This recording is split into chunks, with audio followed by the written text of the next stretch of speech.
Mystery Theater presents...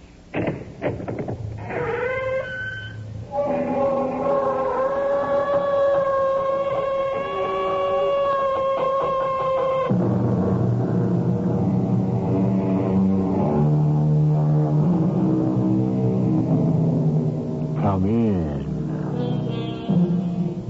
Welcome. I'm E.G. Marshall.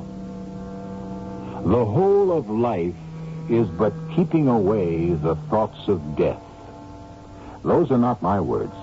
They were set down in the 18th century by an Englishman named Samuel Johnson. Our persistent, incurable optimism drives us to live as though there would never be an ending. The knowledge that life will close is buried deep and covered over. But deep as it lies and hidden as it is, the knowledge is there. And we silently wonder, as Mr. Johnson did, must not all things at the last be swallowed up in death? Look there. Look there. Where, Captain? On the horizon. It's a ship. I don't see anything, Captain. Huh? But you must. It's a ship. Yes, it's a ship. It's coming. For me.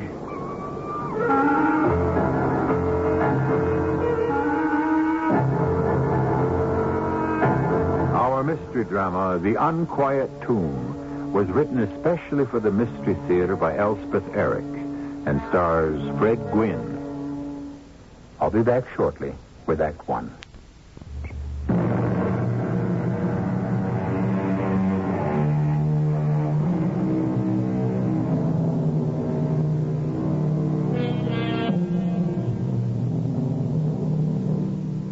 Samuel Johnson was preoccupied throughout his 75 years with the vagaries and vicissitudes that punctuate our brief lives, till he wrote these despairing lines. Must helpless man, in ignorance sedate, roll darkling down the torrent of his fate? Stay with us now for the story called The Unquiet Tomb. Nicholas! Nick, where are you? Nicholas! Can't you hear me? I hear you, Captain Jack. The sun's starting to set. I know, Captain. Then where in the name of heaven is my brandy? I'm fetching it now. Bring me a shawl to put over my knees. Yeah, I've got it. There's a sharp wind blowing from off the sea. Hand it over. Shall I help you? Hand it over. I'll do it myself. I'm still able. Of course you are. Shall I pour your brandy, Captain Jack? Yes, you'd better do that. There you are, Captain Jack. Pour yourself one, too. How's that? I said pour yourself a spot of brandy. Is that so hard to understand? Well, it's been years since you suggested that I drink with you, Captain. Yes, well, I'm suggesting it now. Of course, back there, it wouldn't have been proper for us to drink together. Bad for discipline. Bad for morale, surely. And when we came here, I don't know, we stuck to the same old ways. Force of habit, I suppose. I always understood that, Captain. It would never have entered my mind to presume. But now it all seems stuff and nonsense. Know what I mean? Perhaps I do, Captain. In part, anyway. And besides, I begin to feel the need of human company. It was different, of course, when Nellie was alive. You remember how she was, Nick? I remember. So full of spirits. So happy to be alive. Well, you know. Yes, she was my own sister, Captain. And then there was Kevin Murdoch. Now he's gone. Why did he have to go back, Nicholas? He had a good life here. Why did he want to go back to the polluted life of civilization? I think you know why, Captain. Look. Look there. Look there. Where, Captain? On the horizon. It's a ship. I don't see anything. But you must. Your eyes are better than mine. There's a ship out there. No, Captain. Yes, a ship. And it's coming for me. To carry me away. But now, Captain, surely you don't mean you'd leave your island. You think I'd do that? Leave my island? No.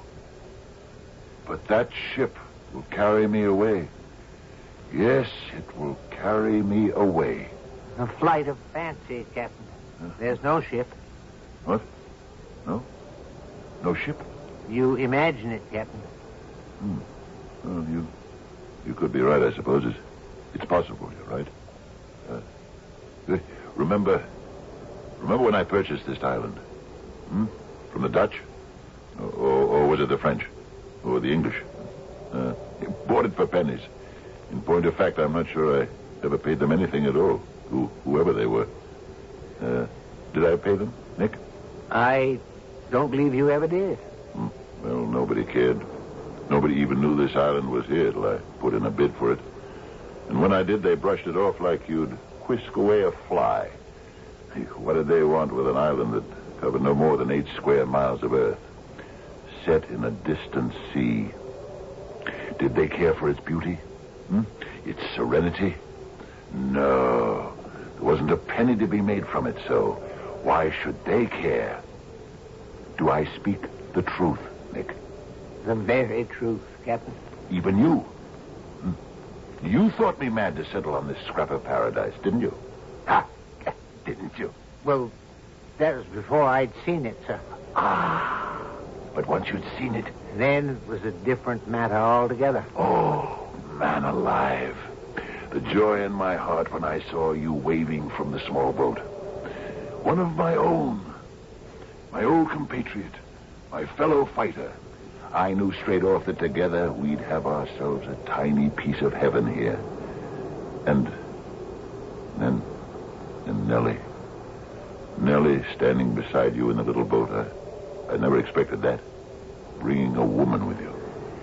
That was your bit of inspiration. It was to free her mind of an infatuation she'd had for a man back there. And it did. It did. Freed her from everything that was mean and rotten. Oh, remember, Nick, how we set about building this house out of the coral rock? Build it according to no plan at all. What did we need of plans? The soul of this place is to have no plan. No plan at all. Simply to live each day as it comes. To rest each night in order to be ready for the day that will dawn. Aye, we'd rise with the sun. Nellie would give us breakfast. And work like stevedores. Harder than that. Till Nellie called us for dinner. Oh, her sweet voice. I can hear it now. Captain O'Shea, I've dinner set on the bench. There's fried fish today.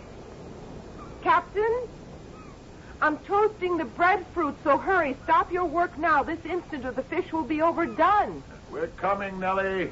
We're yours. Nick, serve up the fish and be generous. There's plenty. Oh, this one was a whopper. Is breadfruit for you, Captain? Again? No complaining now. I won't have it. It lacks something. Breadfruit does. Yes. Taste is what it lacks. I took a walk along the beach this morning. And you know what I found? Little yellow plums. Growing right out of the sand. Millions of them. Now, if there was some way to get out the pulp and some way to make a jam out of them. There should be a way. And brandy. A yellow plum brandy. A yellow plum jam. A yellow plum pudding. There's no end to what we can do. No end. No end. We shall go on forever and ever. There will be no end to this dream of paradise. We shall live like this to the end of our days. Agreed? Agreed. Of course, the reality of the thing is, my end will come first. I'm 50 years old and a bit more. Well, now, Captain Jack... Don't dwell on such things, Captain O'Shea. Not on a day like this, when we're all so happy and content. You two.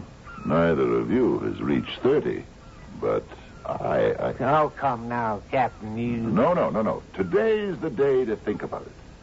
Later, I'll fear it no more, and I'll push the thought away. But today I can think about it with a clear mind. If you must. I have it. I have it. What's that, Captain Jack? I'll build me a tomb. A tomb of coral. Inlay the walls with the most beautiful shells to be found on the beach. I can find the shells. Before we go on with the house, Nick, we'll construct a tomb. And build the house about it. Yes. I shall live out my days on this wee island, and when my life is over, I shall lie in my coral tomb and hearken to the waves and the gulls and be at peace. How happy we were, the three of us. It seemed we needed nothing more. No one else. But then, it was a particularly fine day, I remember. The house was finished. We were so proud of it. We were standing on the beach. Remember? You and I, Nick. Captain, that boat's aiming to anchor here. They've lowered a dinghy. There's a man in it. Oh, that's a fine ship. About 30 foot, I should say. Draws about 6 feet. Aye, nice and beamy. What do you say we walk down and welcome him? Find out what drew him here. Hello! Hello there! Hello! Well, he's one of us at least, not some crazy foreigner. Have I your permission, sir? You have better than that, sir. You have my welcome. My name is Kevin Murdoch. And I'm Captain Jack O'Shea. Welcome to Shea's Island, Mr. Murdoch. Thank you, sir. And this is Nicholas Higgins. Of course.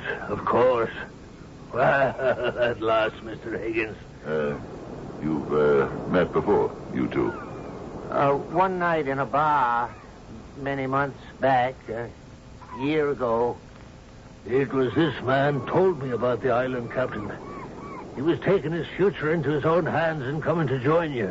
Well, come up to the house, Mr. Murdoch. We'll give you some fine plum brandy, and you'll tell us I didn't come alone, Captain. My wife is on the boat, and my 2 children. And with your permission... Oh, fetch them. Meanwhile, we go up to the house and tell Nellie we have guests. Nellie? You said Nellie? Yes, Nick's sister. She's my housekeeper, my cook, my companion. Now go. Fetch your family and bring them up to the house. You're very kind. They'll be most pleased. A fine man. And to think that you know him, Nick. Well, hardly that. We only met that one night. We talked some. Yes? Well, he doesn't seem your sort exactly. More a man of my class, if you get my meaning. Oh, yes, I do. I get your meaning. Just what I've needed. And never knew I needed. People of my own sort to converse with. Nick, I'm going to ask this man, Murdoch, to move in with us. What? Here? In this house? Why not? We've plenty of room. But, if they stay... Oh, they'll stay. This island is going to bewitch them as it's bewitched me. They could live on the boat. Oh, no. I want them here. Another woman in the house. Company of the female sort for Nellie. And children running about. Oh, it'll be wonderful. What are you talking about, Captain O'Shea? A woman? Children here? With us? My guests, Nellie. And treat them with every respect, as you do me. Certainly, Captain. Nellie, the man's name is Murdoch. What? You said... Kevin Murdoch. He's here with his wife. Yes, his wife and 2 children. Oh, we'll be quite a household. Do you think it's wise, Captain, having them to live here? It'll be great fun, Nellie. Oh, we'll have such times. Go and fetch brandy and biscuits, and let's make the Murdochs really feel at home. For, know it or not, this is their home. They never did move out. And we were happy together, all of us. Well, weren't we, Nick? For a time, perhaps. Yes. Yes. Yes, we were happy. I insist upon it. I knew such pleasure, such happiness. I was near to bursting with it until... Yes, Captain? Until the dying began.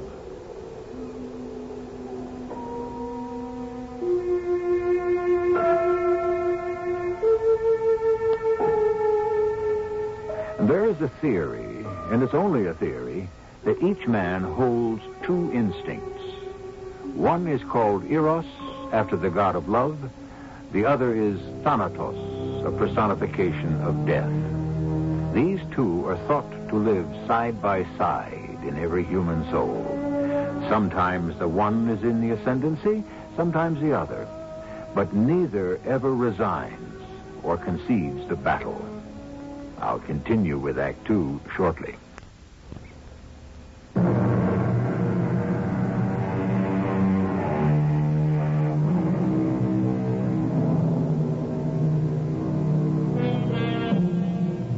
If most of us push away the thought of death, our poets and philosophers dare to think about it and write about it. Here are lines written in the century past by the English poet Swinburne. From too much love of living, from hope and fear set free, we thank with brief thanksgiving whatever gods may be, that no life lives forever, that dead men rise up never, that even the weariest river winds somewhere safe to sea. Such happiness, such joy. The house came alive. I could have conversation of an intelligent sort with Murdoch. No offense meant, Nick. None taken, Captain. And with Mrs. Murdoch planning the meals. And she rearranged the furniture. Remember that? I remember. Made draperies for the windows. Sailed the sloop to the mainland to get the material. Remember? I remember. And dyed them herself. The exact shade of the casuarina tree. Oh, she did hundreds of things to improve the house. She did indeed. This terrace was her idea, with a full view of the sea. It was indeed. Nick, it just suddenly occurred to me. Oh, what's that, Captain Jack? Did I let Mrs. Murdoch do too much to the house? Did I let her impose her own ideas on me? Well, they was good ideas. Yes, but Nellie'd been the only woman here up to the time the Murdochs arrived. She was happy to watch the house grow, cook the meals, tend to our wants, yours and mine. Wasn't she, Nick? Very happy. Well, now, to have a high-born lady move in here and start to change things around, did that grate on Nellie's nerves, perhaps? Did she resent another woman taking her place, as it were? Perhaps she did. At any rate, after a while she started to lose interest in the life here. You must have noticed it. I did. I talked to her about it, you know. You did? Oh, yes, I was very concerned because we'd been so happy. You've been happy here, haven't you, Nellie? Oh, yes, Captain. But now you're not. Yes, I am. Well, I never hear you laugh anymore. I hardly ever see you smile. After all we've been to each other, Nellie. After all we've accomplished together. How do you think that makes me feel? I'm sorry, Captain. Well, now I want you to tell me what I can do for you. There's nothing. Nellie, is it possible you want to go back there? Leave us and go back to that inferno you escaped from? Oh, no. No, Captain Jack. I'd never go back there. I didn't think so. No, I want to stay here. You're sure? To the end of my days. Promise me I can stay till I die, Captain. I want to die here on this island. Promise me that. I want to know. I want to be sure. Set your mind at rest, Nellie. You'll stay here on this island till you leave it. In life or in death. I want never to leave. Alive or dead. What do you mean, then? When I die. Oh, I know it's asking a great deal, but when I die, will you bury me in the tomb beneath this house? Oh, I know you built it for yourself, but could you see your way? Would you... There's room there. There's plenty of room. If I could know that I would lie in that tomb through eternity... Does it mean so much to you? It means everything. Well, then you have my promise, Nellie. My solemn promise. You shall lie in the tomb beneath this house you helped to build. She seemed better after that little talk, Nick. She did, didn't she? Livelier, more like her old self. For a time, she did. Yes, for a time. Till she sickened and took to her bed. And died. Yes. Well, but I kept my promise. I said to you, build her a wooden coffin and put it in the tomb under the house. Which I did. Yes, I kept my promise to Nellie. She lies there now in the tomb I built for myself, and she'll lie there through eternity. I wonder if that was a wise thing to do. What else could I do? I gave her my word, my sacred promise. What else could I do but fulfill it? It was only a few weeks after that. The youngest Murdoch child took sick, lived a few days, and died. Yes, I regret that I took so little note of it. I was sorry, of course, but my condolence was mechanical, perfunctory. I realize that now. But I was distraught over Nellie's passing. I hope they understood. They sailed the sloop to the mainland and bought a tiny coffin made of lead. They asked me if I might place it in the tomb. I said yes. I don't know why. I don't know that I even attended the interment. Did I? No, you did not. I should have. But when the second child died... Ah, yes. When the second child was taken... We put the little body in another lead coffin. We was all there, Captain. You and I and the Murdochs. We'll place it next to the other, Kevin. Of course, my dear. That's be all right with you, isn't it, Captain? What's that? My wife says we place the coffin side by side with that of our other child. Of course. Wherever you like. Kevin? Where is it? What, my dear? The other coffin, where is it? Why, it's right where we... It's not here. It's gone. Captain O'Shea, the other coffin is gone. It's been removed. Oh, surely not. It must be here. It's not here. Someone's stolen it. Nick, that's not possible, is it? That someone could have gotten into the tomb? Not remotely possible, Captain. Then where is it? With your permission, Miss Murdoch, I'll look around. I remember perfectly. I couldn't possibly forget. It's here. Here? Where? Look over here, Miss Murdoch. Thank the Lord you located it, Nick. What? Look at it. Kevin, look at it. It's standing on end. On the bare ground. That's not the way we left it. You know that, Nick. You were with us.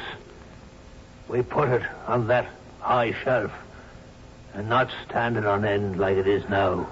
Oh, this is horrible. Oh, well, now, we'll put it back. Just as it was. I'll put it back. I'll do it.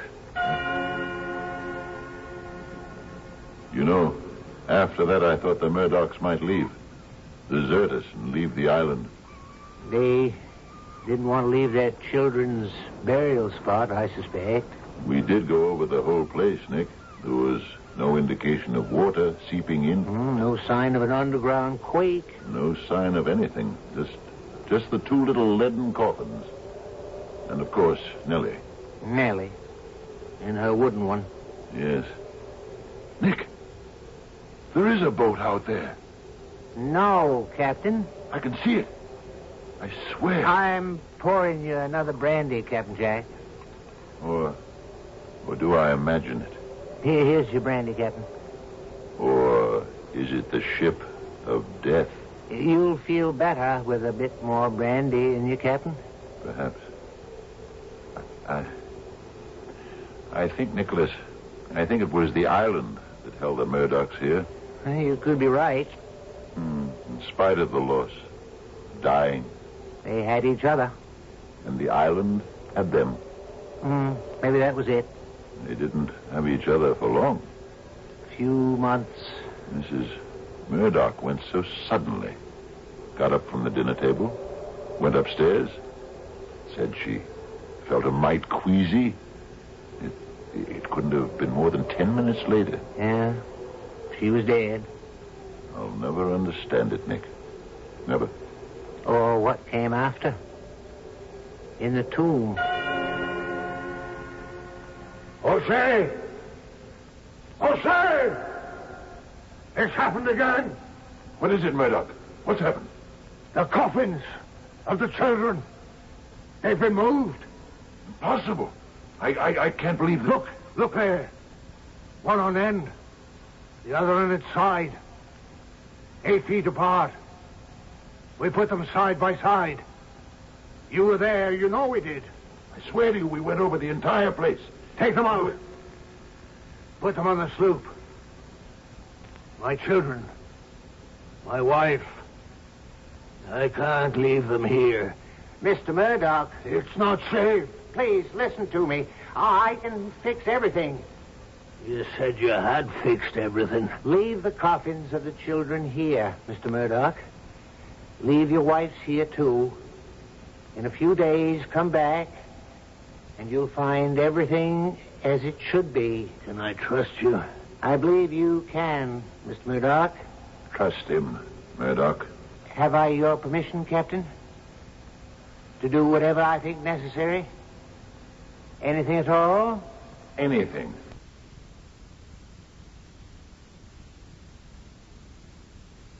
Tomb. Yes, Nick.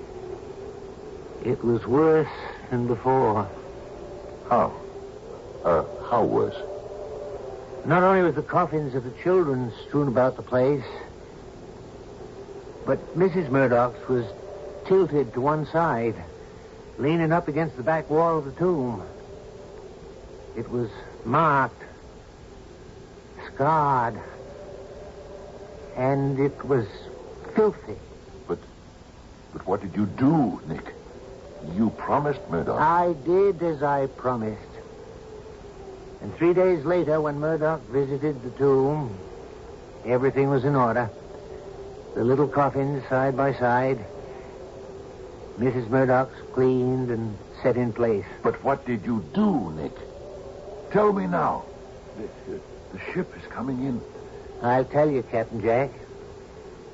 Even if it makes you angry. Even if it makes you hate me. Even if you kill me.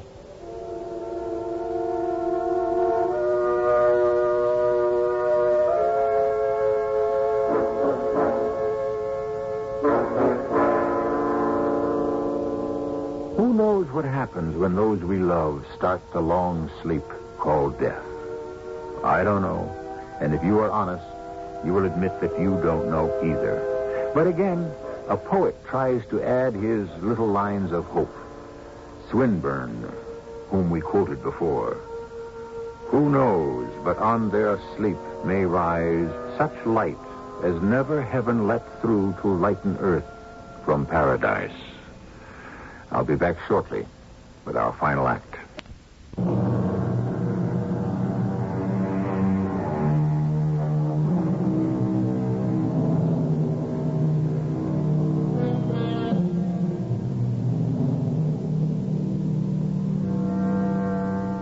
Forgive me if I quote to you again from the writings of Algernon Charles Swinburne.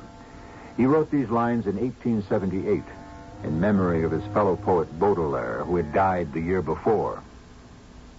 There is no help for these things, none to mend and none to mar.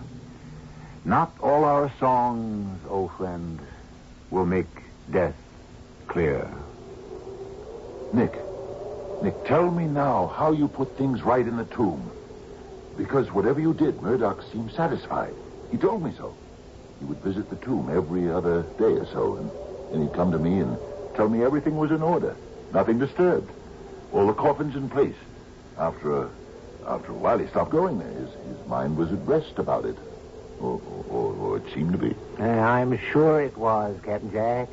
Then why did he leave the island? Why did he have to go? The house seems so empty now. Just you and me. I think you know why he left, Captain Jack. No, I don't. I don't at all. Captain, you know what he wanted. He told you what he wanted. Title to the island? Is that what he wanted? He and I talked about it one day. I said I'd gladly give him title, but strictly speaking, I didn't have title myself. But I was sure that after my death, he'd be free to stay on. No, it wasn't the island he wanted, Captain. Then what was it? Why didn't he tell me what he wanted? I'd have given it to him. He did tell you, Captain Jack. But it wasn't in your power to give it to him. He never told me. When did he tell me? Remember the morning you and I was having coffee right here on the terrace, and he come out of the house looking very solemn, very grave, unhappy even? Good morning, Captain Nick.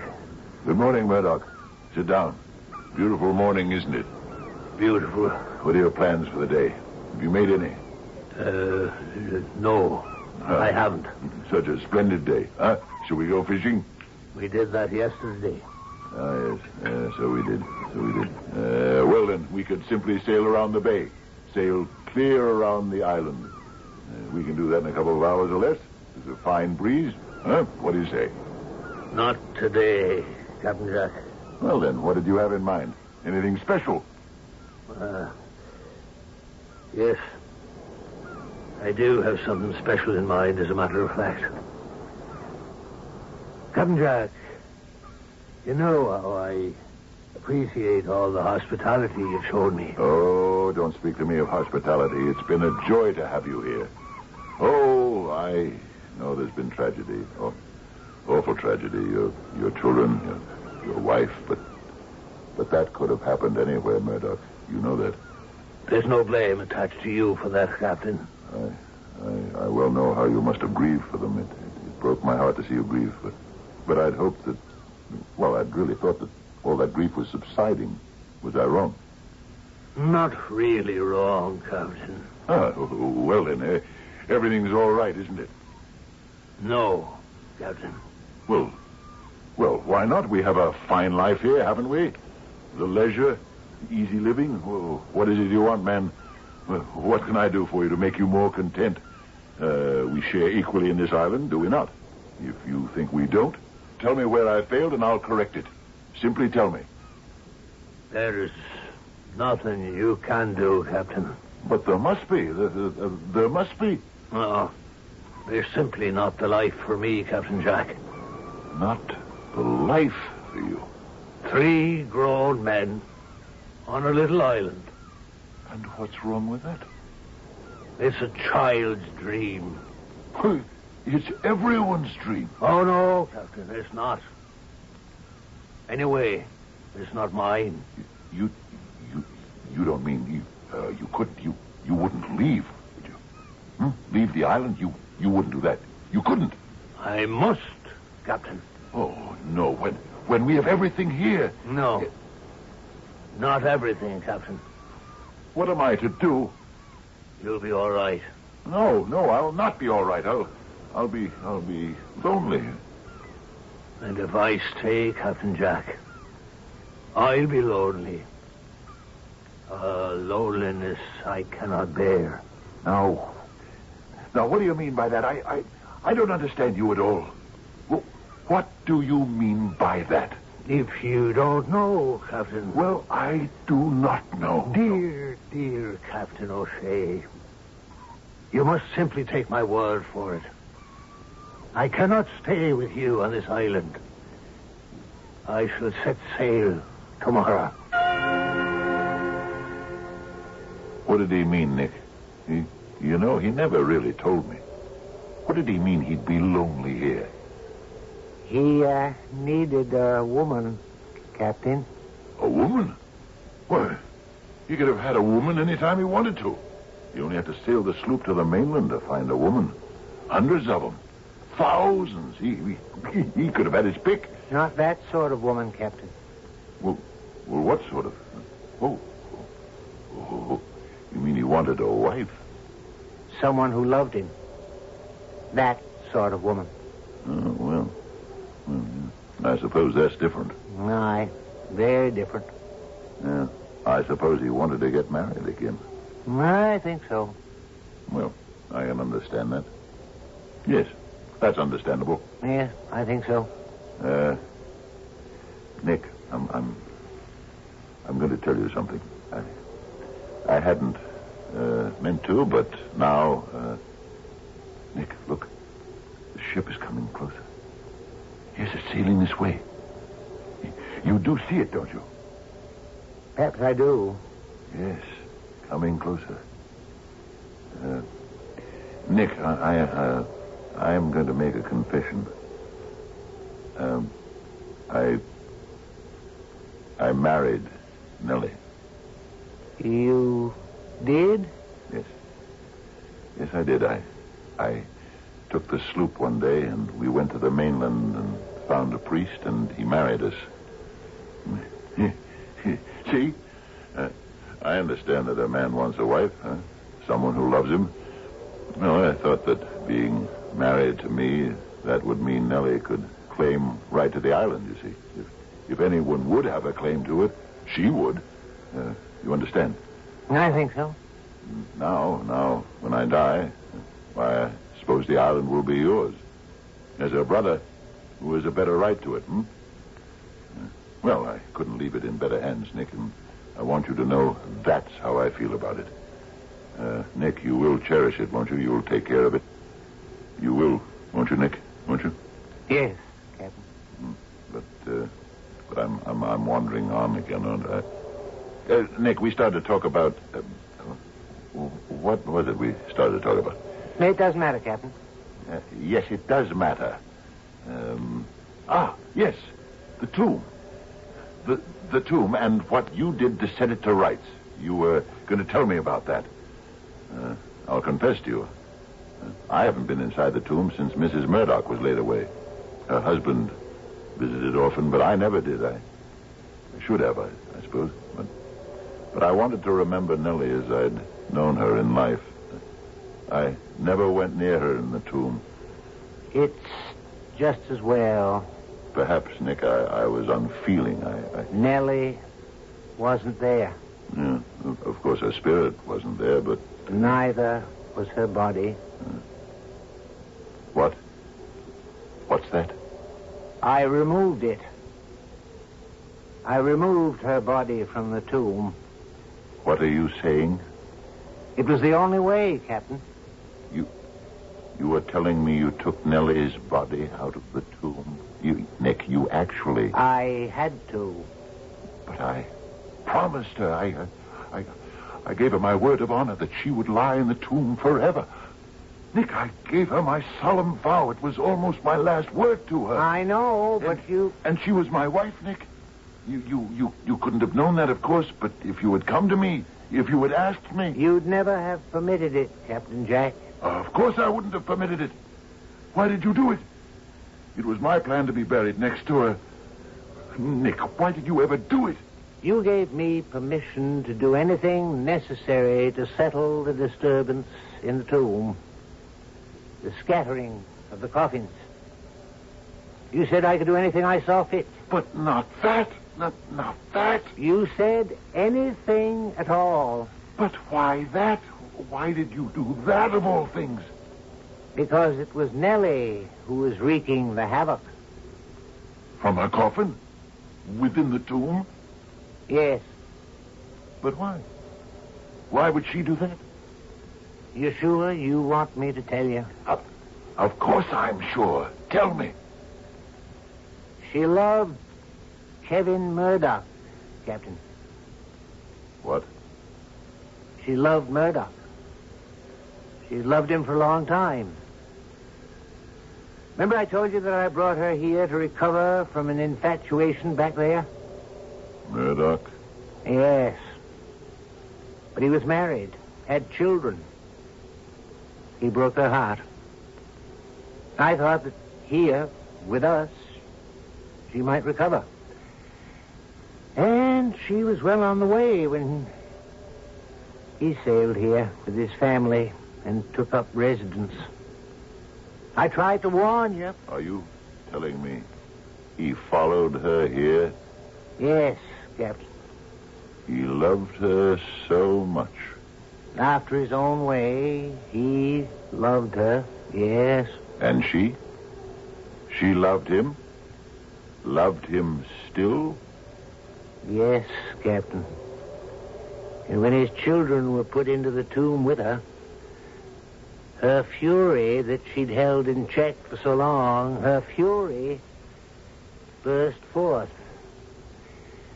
When I saw her poor wooden coffin starting to disintegrate, I began to have some fears. And when the coffin of Mrs. Murdoch, her rival, her hated rival, was placed in the tomb, she took her revenge. I'm sorry. What did you do with her? I took her out, Captain. Coffin and all, or what remained of it. And I burned it. Then I put what remained in the dinghy, and I rowed out a good way into the sea and dropped them over.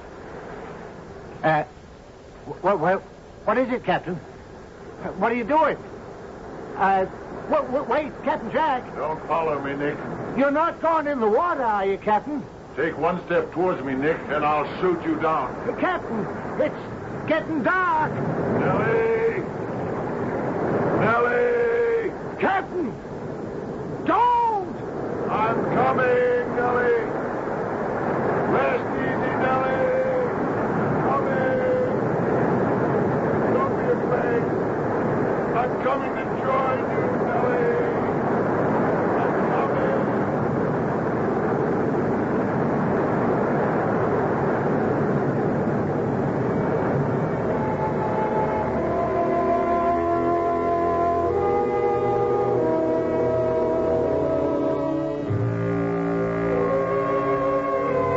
Did Nick try to rescue his friend?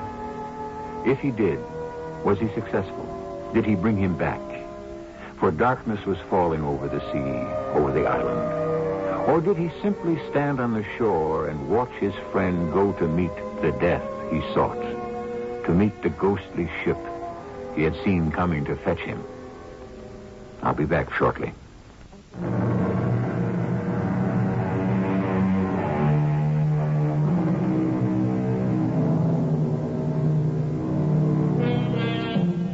Have we depressed you with our story of death and dying? I sincerely hope not. These days, we speak more freely about the stark and undeniable fact of death, in hopes, I suppose, of fearing it less and accepting it more equably.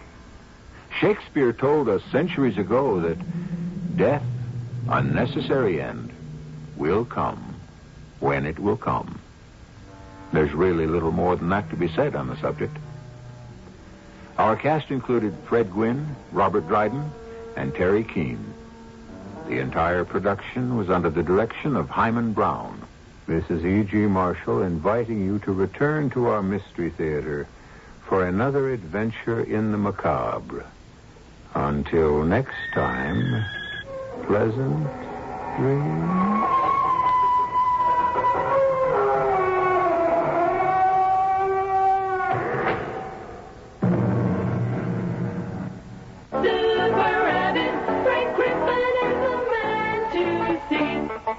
Home of 24-karat service.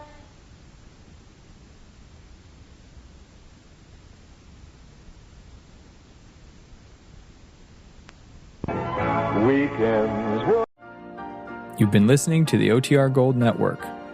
Find more classic radio at otrgold.com.